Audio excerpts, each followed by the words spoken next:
Hola, ¿qué tal? ¿Cómo están? Buenas noches. En este living de Meridiano 64 de hoy vamos a entrevistar al abogado más antiguo de la provincia de Córdoba y quien cuando tiene algún problema con la ley no quisiera que lo defienda el doctor Carlos Ayravedian, que es nuestro invitado especial de hoy.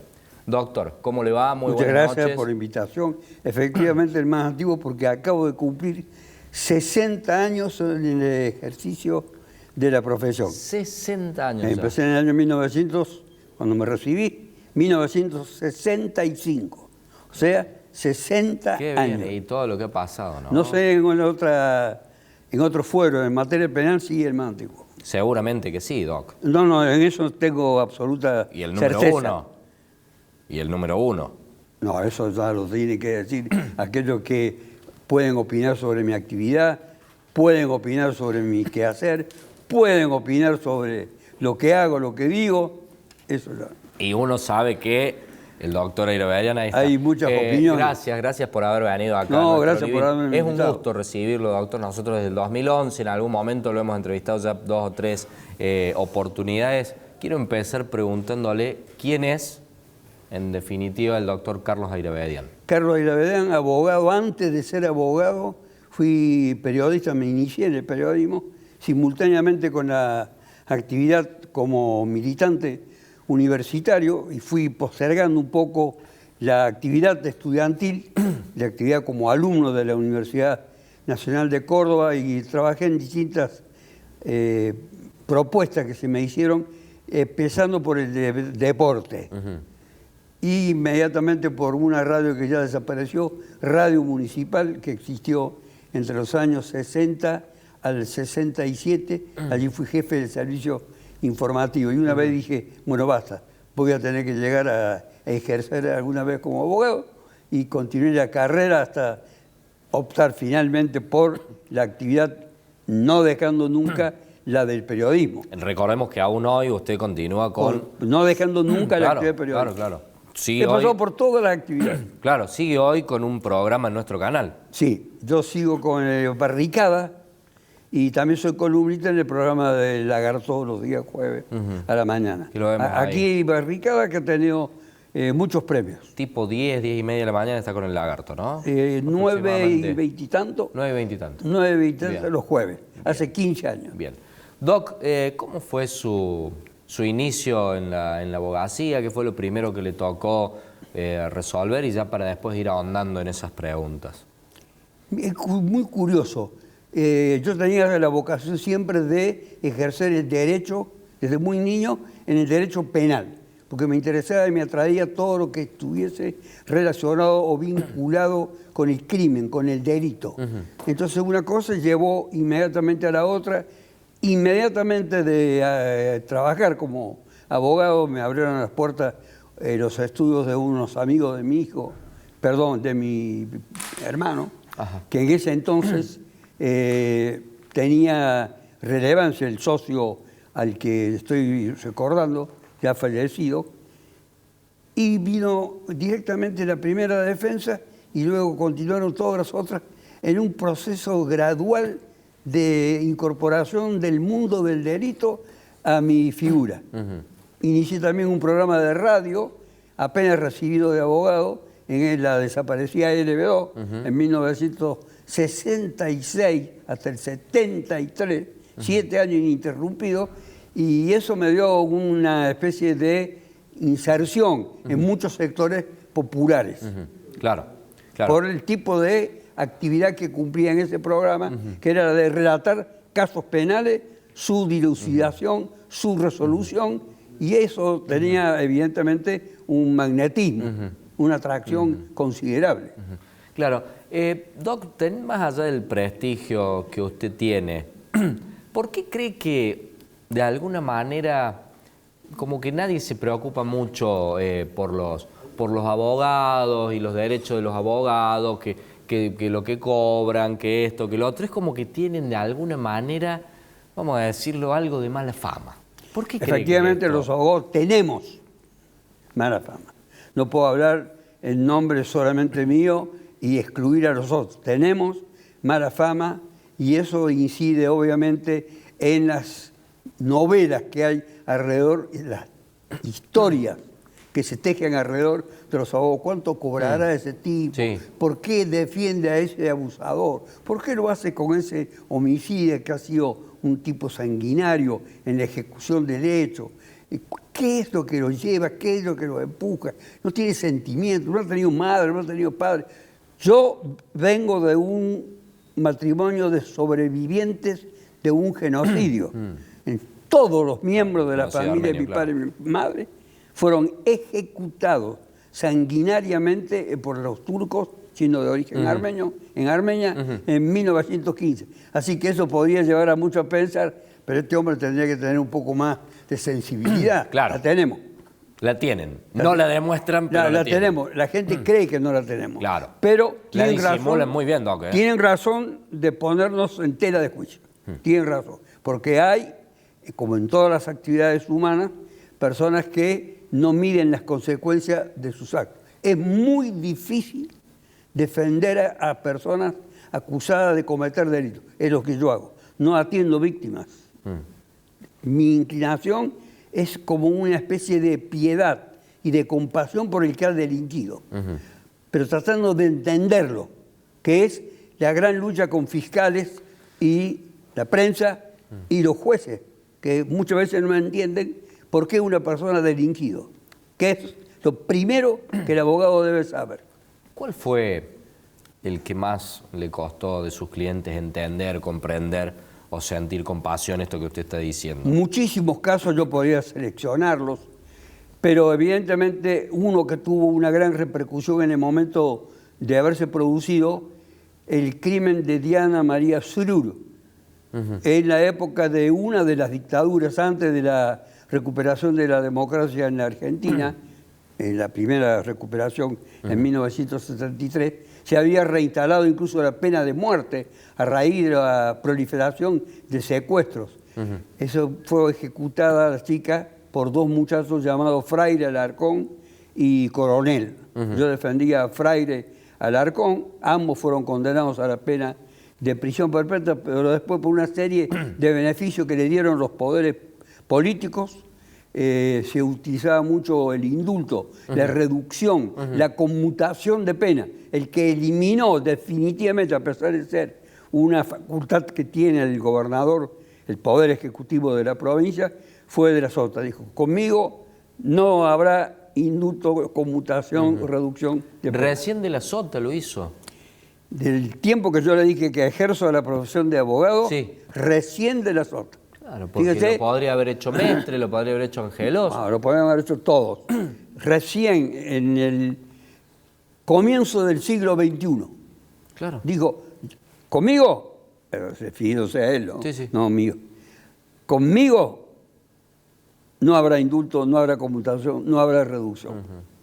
¿Considera Y que la está cumplió. bien? Y eso fue lo que lo llevó después del crimen de el ingeniero, el padre, en realidad es con el que le llevó la relación el muchacho que fue ejecutado por ladrones que lo secuestraron. Ah, el ingeniero que después se candidateó a algo de candidató política. y no ¿Cómo era se ingeniero. llamaba el ingeniero? Abre el mano si se me acuerda. ¿Cómo? No, se me fue el nombre del A mí ingeniero. también. Sí, un señor canoso que hacía marchas. Pero largo. Sí, ya no lo era van ingeniero. Ya lo van a googlear. Después lo castigaron duramente. Bloomberg, Juan Carlos Bloomberg, ahí está. Efectivamente, el productor, Bloomberg, bien. le dieron por no ser profesional, pero eso no quitaba la cuestión. Claro. Es más, Bloomberg llegó a convocar, fíjese, en el derecho penal de los años que yo llevo ejecutando la actividad de abogado penalista, una verdadera hazaña haber reunido, estoy totalmente en desacuerdo con todas las ideas de él, pero tengo que destacar sobresaliente el hecho, logró reunir una multitud de 150.000 personas y marchar sobre el Congreso. Sí. Es decir, Bloomberg podía hasta haber tomado el Congreso y haber depuesto a sus autoridades. Podría haber sido un golpe de Estado civil. Sí, exacto. Cívico vinculado a las reivindicaciones de carácter penal. es decir, más pena, sanciona a los que tienen armas, elevar el monto de las penas que se imponían, sobre todo a los abusadores y a los criminales. Su hijo había sido secuestrado y dado muerte.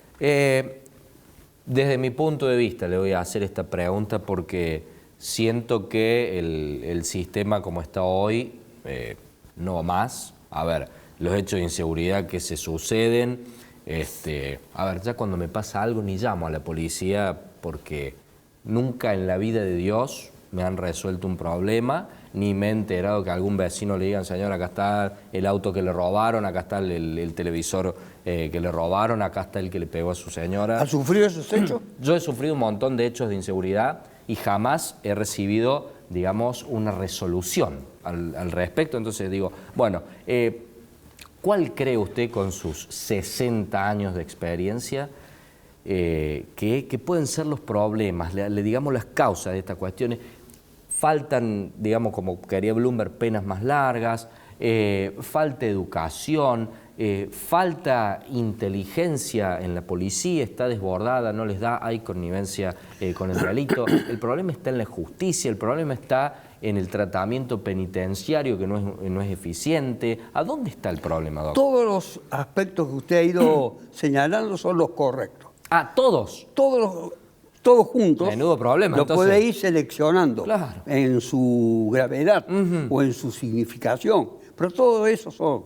La falta de preparación de los cuadros penitenciarios es uno de los más relevantes porque los condenados que pasan por los establecimientos penales, condenados, no simplemente que tengan una prisión preventiva, es decir, que pasen por una pena ya efectivamente puesta y cumplida o en cumplimiento. No reciben el tratamiento que la ley y la Constitución establecen, que es de resocializar al preso. Claro. Es decir, volverlo a insertar en el mundo de la actividad. Eso ha sido un fracaso absoluto. Sigue siendo un fracaso absoluto. Y eso interesa que se logre resocializar, recuperar. ¿Por qué? Por razones de seguridad. Porque ese hombre que salga con ira, con espíritu de venganza, entonces ese hombre constituye verdaderamente un peligro. ¿Y a quién hay que atribuirle el fracaso de no haber logrado en él una relativa transformación? Transformación es de los cuadros de los servicios que deben amparar, no al preso, a la sociedad, para que ese tipo no salga con ese criterio de pasar por encima de todo. Claro, porque ahora yo me pongo en el lado del doctor Iravedia, no de esto de decir, yo busco la compasión, que creo que fue el término que usted utilizó. Una persona que cumple 5 o 6 años de condena ahí y está trabajando para el jefe del servicio penitenciario que tiene instalado un call center de delitos, que tiene que comprar a X cantidad de precio a un guardia cárcel un celular, que tiene que comprar a X cantidad de precio su dosis de droga, que ocurren homicidios dentro de la cárcel, golpizas, a un mismo hombre que estaba desequilibrado por la falta de su medicación, lo asesinaron en la camilla de la tortura, ¿no? ¿Cómo se le puede pedir a alguien que salga mejor de lo que entró ahí? Explíqueme usted.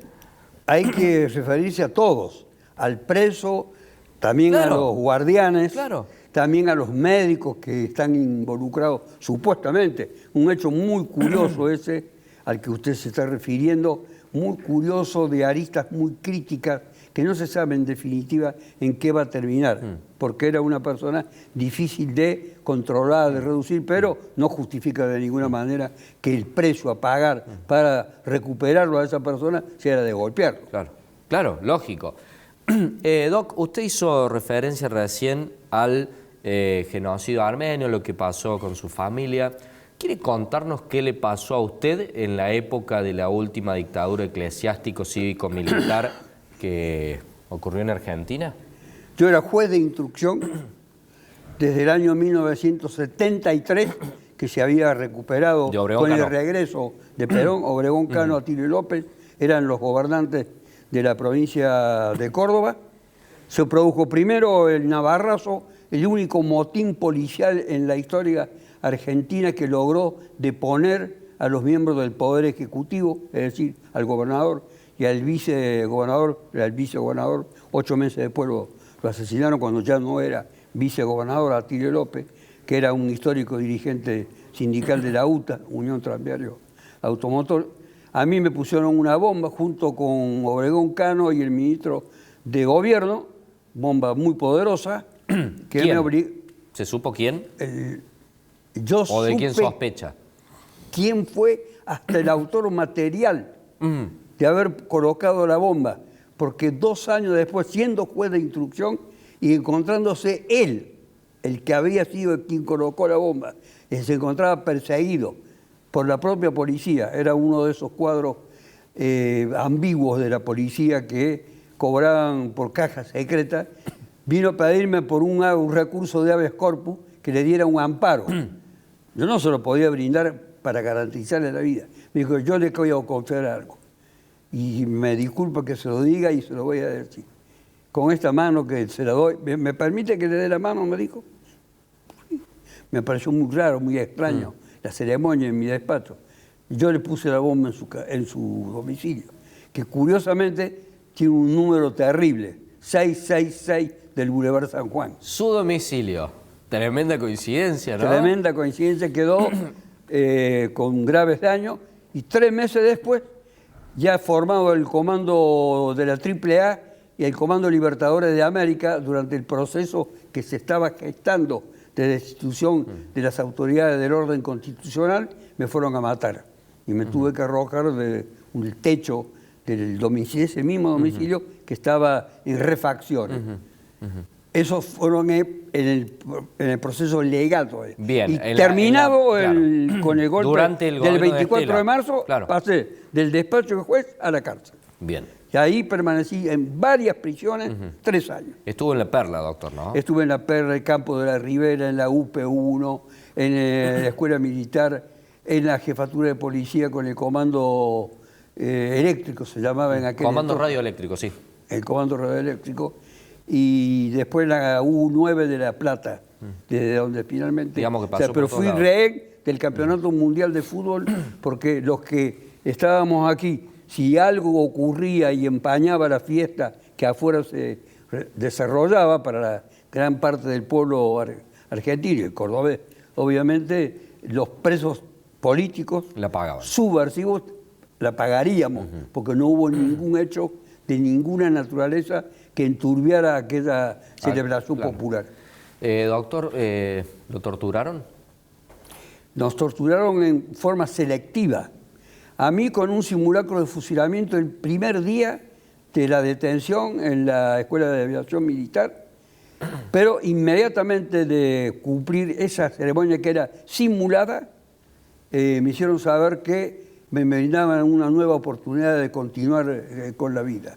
Una ceremonia que también supe quién fue el que la dirigió y también tuve la oportunidad de conocerlo, pero no le di ningún tipo de mano, claro. No le di ningún tipo de explicación.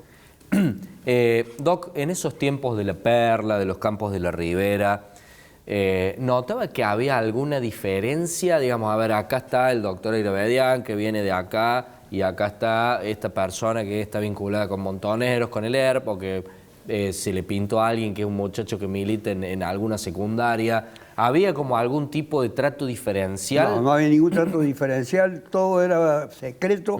Había una comunidad que se había formado, presidida por el comandante del Tercer Cuerpo de Ejército, que era Luciano Benjamín Menéndez, y todos los otros organismos vinculados a las cuestiones de la seguridad, de la represión, etc. Y ahí se decidía el destino de las personas. Pero el trato diferenciado no existía tal cosa. Bien. Pero evidentemente todos aquellos jóvenes idealistas revolucionarios que habían estado vinculados a hechos que ellos entendían que eran de violencia extrema, destinados a destruir las instituciones, etcétera, esos tenían un trato diferenciado, cruel, brutal y indescriptible. Sí. Doc, lo traigo a hoy en día, no sé si es en Montecristo o dónde que van los presos de dinero, los presos de élite aquí en Córdoba, que van y que creo que tienen que ir a dormir. Usted corríjame si yo me equivoco. ¿Está bien esto que haya una cárcel para el que tiene X cantidad de ceros en la cuenta bancaria y que haya otra para el que no los tiene? Yo creo que es una gran mentira que van los que tienen esos ceros en la cuenta. Ahí van personas de distintas condiciones que son recuperables, que pueden hacer tareas rurales, que son aptos e idóneos para las tareas. No es una cuestión de plata que lo lleva ahí. No. Corríjame por eso. ¿Alguna vez habrá ido alguien privilegiado por muchas gestiones? No le puedo decir si son muchos o pocos, pero en general cuando he ido a visitar a 2 de ellos que se encontraban en Montecristo, que es una prisión abierta, donde van personas que no se fugan, que se les puede abrir las puertas. Ha habido casos excepcionalísimos de alguien que ha dejado de cumplir con las obligaciones que le están impuestas por la libertad que allí tienen. No hay tales ceros. Todo eso que tienen el cero en la cuenta, hoy hay una persecución implacable, sobre todo de un fiscal, Enrique Gavier, que ha desmontado prácticamente a casi todas las organizaciones fundadas en el lucro y en la codicia. Me viene de 10 para preguntarle si está de acuerdo con que las cárceles sean privadas como lo planteó Milei. De ninguna manera la cárcel puede ser privada. Es un instrumento que debe estar en manos del Estado, formado los cuadros por el Estado, no debe tener ningún... No solamente lo dijo Milei, mucho antes se viene... Le puedo decir, hace 30 años se viene discutiendo la cárcel privada. No tiene ningún beneficio y no se obtiene ninguna resocialización, que lo dije al comienzo, del preso. Al contrario, puede ser una experiencia verdaderamente terrible. Eso forma parte del ideario de Milei, que acerca de muchos aspectos de la vida no conoce nada. De algunas tal vez conozca algo. ¿Cómo lo ve a Milei? Aprovechando para consultarle sobre esto también. Milei es un personaje muy extraño, para no decirlo de otra manera. Algunos dicen efectivamente que se trata de un desequilibrado, de un loco. Lo cierto es que los argentinos querían un cambio, eso es inocultable. Y trazaron una línea. Todo lo que está detrás de esa línea no queremos que vuelva más. Y pusieron a este hombre sin saber lo que este hombre sería. Por eso no ha mentido y por eso nos lleva a la ruina. Porque todo lo que prometió aquellos que lo votaron creyeron que era la panacea, que iban a salir un día de la casa las alforjas llenas de dólares. ¿Piensa que vamos irremediablemente al fracaso? ¿Piensa qué? ¿Que vamos irremediablemente al fracaso con Milei como país? Estamos en el fracaso. Fíjese, no deja de ser una hazaña que alguien sin representación parlamentaria logre los resultados que ha logrado. Si finalmente consigue las reformas legislativas que vamos a ver si teniendo los instrumentos de lo que se lo va a dotar con esas reformas legislativas pueda cumplir o no lo que prometió. Menudo tema, ¿no? A ver, Doc, le voy a pedir que pasemos a la imagen que sigue. A ver, también le vamos a pedir una opinión sobre, a ver quién sigue en la foto. Ahí está. El que usted dijo que eliminó esta cuestión de los privilegios, de los indultos, doctor José Manuel de la Sota. Yo no tenía ninguna afinidad ni coincidencia con él, la gente lo recuerda bien, y salvo ese aspecto desconocido en el mundo represivo de que no concedió nunca un indulto ni una conmutación de pena, no rescato de él nada más que haber logrado una cosa que fue muy importante para el movimiento al que pertenece, haber incorporado gente de otras procedencias políticas. Y hacer esa famosa unión por Córdoba. En ese sentido demostró no tener el fanatismo, diría, de los cuadros estables del movimiento político. Antes de preguntarle por Schiaretti, ¿de qué partido fue legislador usted, Doc? Yo fui, estábamos divididos, los legisladores que venían de Schiaretti, de la señora de Alarza, a la que yo pertenecía, la corriente de federalismo y liberación, de Arauz Sí, y de la Sota. bien. Eso éramos los 4 sectores que formábamos la boleta del peronismo, Bien. que tenía otro nombre. Sí. Y fue en las elecciones de 1995 al 99. Yo no sé si usted lo recordará, pero un conocido de la legislatura, que fue obviamente, no sé si fue senador o diputado en aquellos tiempos, Había el negro José Santiago Giovanoli, me dijo que el doctor Irabedian era único, porque iba de bermuda y de camisa hawaiana a la legislatura, No, con ese estilo suyo. ¿Puede ser verdad esto que me ha contado o no? De bermuda y hawaiana, no, la hawaiana no, porque la detesto. ¿De bermuda sí? No, no la detesto, pero no iba. Ah, jamás, no. no. Me dijo, No, entonces. era un tipo formal. ¿Se acuerda usted del negro o no? Sí, bien. era un tipo formal yo, Sí, sí. relativamente. Bien.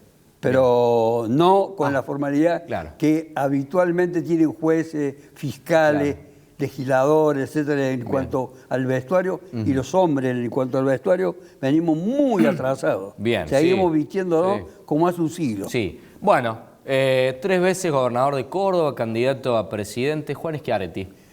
Para nada satisfactorio su gobierno, salvo haber mantenido una moderación en el estilo de gobernar, pero tuvo una conducta muy reprochable desde mi punto de vista al haber castigado duramente a Massa durante todo el tiempo de la campaña electoral y haber contribuido en fondo a la derrota de Massa. Porque no hay que olvidarse que en las 2 primeras compulsas Massa había obtenido ahí, en la primera casi a la par de Milei, Sí. en la segunda le había sacado 7 puntos. ¿Alguna ventaja, sí? Y todo hacía prever que podía llegar a ganar. Sí, Y la sin, verdad que sí. y sin embargo no ocurrió tal cosa. La campaña de destrucción que ejecutó Schiaretti en contra de Massa fue realmente impresionante y a mi entender completamente contraria a lo que vastos sectores populares querían. Pero no lo ve justificado, digo, a ver, porque si yo soy Schiaretti y veo todo lo que le hizo a Córdoba el kirchnerismo, El kirchnerismo, toda Massa no era kirchnerista. Lo que sí, Pero- no le perdonaba que en el... era el candidato que señaló no le Cristina. perdonaba que en el 2015 Massa, después de haber formado la tercera vía, Sí. con él, con Pichetto, con... El carril del medio con Urtubey en eran aquel 4 tiempo. o 5 las Sí, sí. figuras preponderantes, Randazzo, Sí. otro, la destruyera a esa tercera vía. No le perdonó. Bien. Y Y se ahora- cobró 10 años después. Está bien. Y ahora el doctor Martín Miguel Yarlora. Yarlora fue un amigo al que conocí en la campaña que hicimos por la candidatura del único pobre que se postuló para ser presidente de la Argentina, que fue Ramón Palito Ortega. Bueno, ex pobre. No, en aquel entonces era ya no pobre, pero el origen de Ramón Palito Ortega, esto también llama mucho la atención que yo lo Sí, sí, reivindico, es humilde, era sí, la sí. de un pobre. Sí, sí. Después había adoptado los hábitos de los no pobres. Eso es una tradición de clase. Eso ya no tiene nada que ver. Ahí lo conocí. Y me parece un tipo lleno de tenacidad, de energía para la actividad administrativa y gubernamental. Y es no solamente perseverante, sino que obstinado en su postura y abierto. Algo de Schiaretti evidentemente ha obtenido, Ha sido... pero tiene un perfil propio. Ha sido un gusto, doctor Irabedian, entrevistarlo, la verdad, y esperamos próximamente tenerlo acá de Con nuevo. todo gusto y muy honrado con la visita. Muchísimas gracias, doc, por haber venido.